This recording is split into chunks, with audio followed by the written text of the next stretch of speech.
Hey everybody, welcome back to another episode of Bayt.com's Career Talk. I'm Hatem, and on this week's episode, I want to speak to you about overcoming rejection.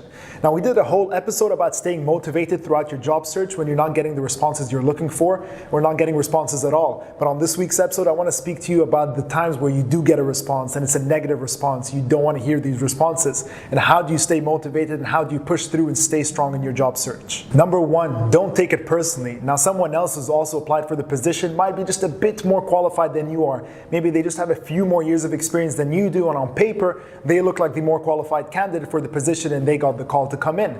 Now, you might have gotten the call as well and came in and performed excellently in the interview, but still didn't get the job. Now, a lot of factors come into play. It's nothing personal. Maybe that other person who's also equally qualified is willing to accept a lower package or a lower salary, or has done a bit of extra work that stands out for the employer in one way or another. It's nothing against you or any shortcomings on your behalf. It's market conditions. It's your luck at the end of the day. All you have to do from your side is to keep pushing through. As long as you're solid in your strengths and you know how to show them to the employer or to the recruiter to show them what they're looking for, then your chances are pretty high, or you can push through better than most of the other people standing out there. Number two, ask for feedback. After a rejection letter, it's not uncommon, it's often recommended for you to ask for feedback from the interviewer. See where you went wrong or where you could have done things a bit better. And if you're not able to get that feedback from a busy interviewer after your interview, then seek the advice of HR professionals, people you know in the field who can give you some feedback. Role play with them, let them know how your interview went, what you said, what the interviewer said, and what the reaction was, and let them give you feedback, constructive criticism that you can take and build upon to improve your chances in the next interview.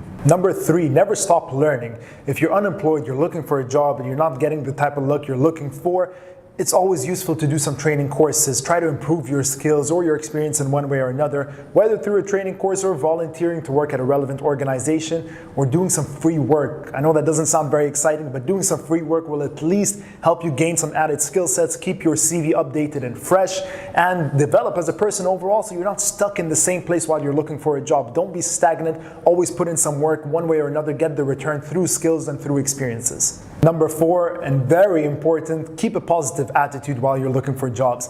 Now, if you're not getting the responses that you're looking for, you need to stay positive. You need to keep a fresh perspective when approaching any opportunity. And if you're doing things right, if you're continuously learning and taking feedback and improving yourself, you should actually be approaching every new opportunity with added confidence that you have an increased chance of getting it, because now you've learned what you've done wrong, you've heard the feedback, and if you improved yourself along the way, then your chances are even higher. So always approach it with a positive and refined confidence with every opportunity that comes your way, and always keep your eyes out for them. That's all I have for you guys for this week's episode of Bayt.com's Career Talk. As always, there's a new episode every single week. Subscribe to us here on YouTube for the latest episodes, on Facebook and on Instagram for the latest updates, and I'll see you guys next week.